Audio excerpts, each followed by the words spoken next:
আসলে ঈদ উল ফিতরের ট্রেন যাত্রা শুরুর খবরের সর্বশেষ পরিস্থিতি জানতে সরাসরি যুক্ত হচ্ছে রাজধানীর কমলাপুর রেল স্টেশন থেকে। সেখানে আছেন আমাদের সহকর্মী এস এম আরিফ।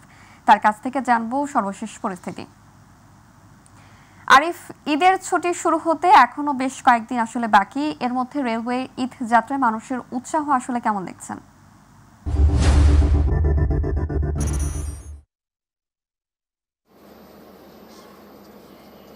ছুটি, হ্যাঁ আপনি ঠিকই বলেছেন, ছুটি আরও কয়েকদিন পর শুরু হবে ঈদের। তবে আপনি জানেন প্রতি বছরেই আমরা দেখি যেটি যারা পরিবার রয়েছে, যাদের পরিবার রয়েছে তার পরিবারগুলোকে কিন্তু ঈদের আগেই পাঠিয়ে দেওয়া হয়। নারীর টানে যে ঘরে ফেরার যে উচ্ছ্বাস উদ্দীপনা সেটি শুরু হয়ে যায় সেই ছুটির আগেই আমরা দেখি। কারণ জানেন যে অন্যান্য অনেকের পরিবার নিয়ে হ্যাসেল পোহাতে যে চান না অনেকেই, সে কারণে কিন্তু তারা আগেই তাদের পরিবারকে তাদের গন্তব্যে পৌঁছে দিয়ে বা তাদের পরিবারের কাছে গ্রামের বাড়িতে পৌঁছে দেওয়ার চিন্তায় কিন্তু আগে থেকেই তারা এই ঈদের যে যাত্রা সেটি তাদেরকে শুরু হয়ে যায়। যেটি বলছেন যে আজকে ঈদের যাত্রা শুরু হয়ে গেছে, ট্রেন যাত্রা 24শে মার্চে। এই ট্রেন যাত্রা 14ই মার্চ কিন্তু এই আজকের ট্রেনের কিন্তু অগ্রিম টিকিট দেওয়া হয়েছিল, সেটি আজকে যাত্রা শুরু করছে। আজকে যে ট্রেনটি প্রথম যাত্রা করে সেটি ধূমকেতু এক্সপ্রেস সকাল 6টার দিকে রাজশাহীর উদ্দেশ্যে সেরে যায়। এটি আসলে এবারের ঈদের প্রথম ট্রেন যাত্রা বলা যায়। এবং এখন পর্যন্ত যতটুকু যে কয়টি ট্রেন ছেড়ে গেছে এখন পর্যন্ত কিন্তু আমরা শিডিউল বিপর্যয়ের তেমন কোনো খবর পাইনি। আমরা স্টেশন মাস্টার রয়েছে তাদের সাথে কথা বলেছি।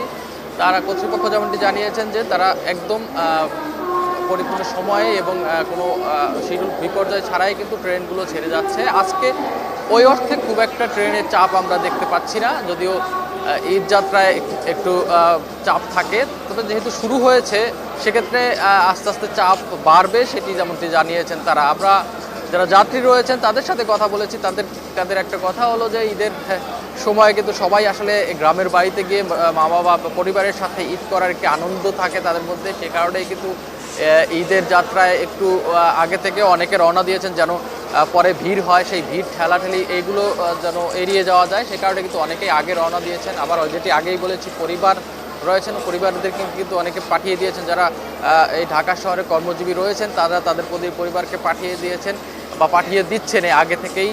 সেটি কিন্তু তারা পরে কিন্তু আবার নিজেরা কিন্তু গিয়ে সেই তাদের সাথে ঈদ করবেন। এইরকম একটি আবহাওয়া কিন্তু এখনও এখানে রয়েছে।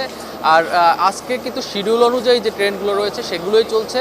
বিশেষ যে ট্রেনগুলো ঈদের সময় ছাড়া হয় সেটি 28 মার্চ থেকে শুরু হবে সেই যাত্রাগুলো, এবং তখন আমরা আসলে জানাতে পারবো কতগুলো বিশেষ ট্রেন প্রতিদিন চলাচল করছে। তো এই ছিল আমার কাছে সর্বশেষ। আরিফ, আপনাকে ধন্যবাদ।